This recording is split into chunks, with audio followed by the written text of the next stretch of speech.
sean todos bienvenidos a este podcast, este espacio de reflexión, conciencia y diálogo. Hoy queremos hablar de algo que nos toca a todos. Es súpermente importante, los derechos humanos y la cultura de paz. Así es, Meli, porque vivir en paz no es solo no tener guerras, es vivir con respeto, justicia, dignidad, igualdad, entre muchos más. Y para eso necesitamos conocer todos nuestros derechos, como de los más principales hasta los más vulnerables, y así aprender a convivir todos juntos. ¿Qué son los derechos humanos? Los derechos humanos son esos principios fundamentales que tenemos solo por ser personas. Esos que se nos dan solo por ser personas, no importa de dónde venimos, cuál es nuestra religión o cómo pensamos, son unilaterales y nos protegen a todos. Exacto. Por eso, en 1948, la Organización de las Naciones Unidas, la ONU, adoptó la Declaración Universal de los Derechos Humanos, un documento histórico que marcó un antes y un después. Desde ese entonces, se han clasificado en derechos civiles, políticos, económicos, sociales y culturales, y también en derechos de solidaridad. Pero ojo, Nadia, no basta con que existan en papel, es necesario que se garanticen y se protejan. Asimismo, existen mecanismos legales, institucionales y hasta tribunales internacionales, como la Corte Penal, que trabaja solo para eso. Exacto. Pero aún así, siguen existiendo violaciones a estos derechos. Y es innegable saber cómo sigue existiendo la discriminación, la violencia, la censura y la pobreza extrema, como muchos otros derechos que llegan, como muchos de otros derechos que llegan a ser vulnerables por estas acciones. No es mentira como en otros países se siguen manifestando una gran serie de violencias, donde muy pocas personas, o mejor dicho, en ciertos lugares donde ninguna persona cuenta con estos derechos humanos que la ONU reconoce. ¿Ok? Por eso te menciono que aunque hubiera estos cortes penales internacionales, se va a seguir trabajando para que algún día deje de haber todo este tipo de prohibiciones y vulneraciones a los derechos humanos y para que podamos vivir en una cultura de paz.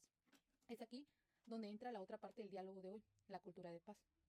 ¿Y tú sabes Pero, qué es la cultura de paz? La cultura de paz mmm, es mucho más que un deseo, es una forma de vivir, deseando la tolerancia, el diálogo, la equidad y el respeto de la diversidad. Es algo que nos enseñan desde niños, el vivir educadamente en una convivencia y no en un conflicto, no en una pelea todos los días. exacto, eso es la cultura de paz. Y sí, se aprende.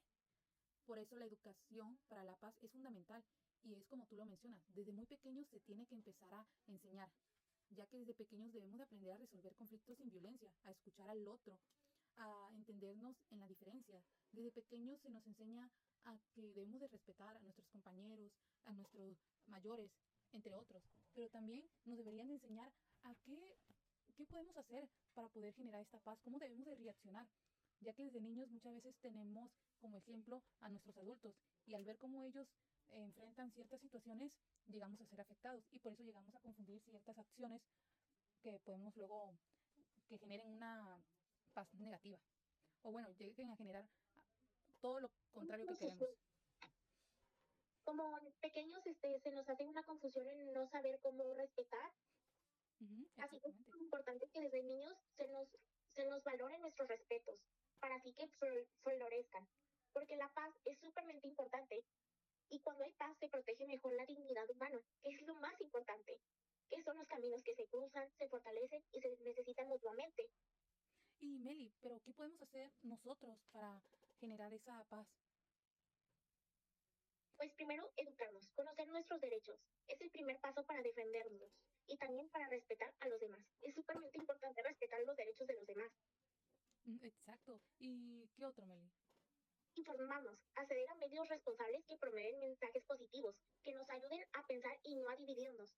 Porque todo lo que nos rodeamos es súpermente importante. Exacto. Yo te puedo decir otro, el participar.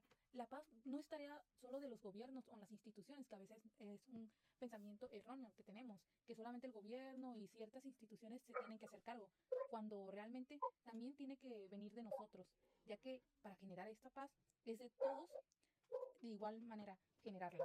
Podemos generar espacios de diálogo, exigir justicia, construir desde lo pequeño. Tienes razón, siempre culpamos al gobierno y a las instituciones, cuando realmente también es trabajo de nosotros. Ujú. Y te puedo decir también como cuarto, el liderar con el ejemplo. Necesitamos modelos que nos inspiren, personas que vivan en ética, que trabajen con la comunidad y que siembren paz en sus acciones. Y no solo deben de ser los gobiernos o las instituciones, también debemos de ser nosotros. Dar ese ejemplo a la demás gente. Es por eso que hoy nosotras en este podcast damos un llamado a la acción, porque hoy más que nunca el mundo necesita una ciudadanía, población, una soberanía activa, empoderada, consciente y responsable de educar, participar, como muchos otros más aspectos, para que se sepa que los derechos no se negocian, no son inalienables y que la paz no es un lujo, sino un derecho más. Es simplemente construir una paz. Empieza desde pequeños gestos, escuchar, respetar y educar. Y esperamos que ustedes empiecen a hacer esto, porque si cambiamos nuestra forma de relacionarnos, podemos cambiar todo nuestro entorno y vivir en paz. Exacto. Te agradezco, Melinda, por habernos acompañado, como a todos aquellos que nos escuchan. Los agradecemos y esperemos que tomen en cuenta estas palabras y esta información que acabamos de compartir, porque recuerda, no hay paz sin derechos y no hay derechos sin paz. Este podcast ha sido una producción para la sensibilización sobre cultura de paz y derechos humanos, porque juntos podemos construir un mundo más justo y pacífico. Muchas gracias, hasta la próxima. Hasta la próxima.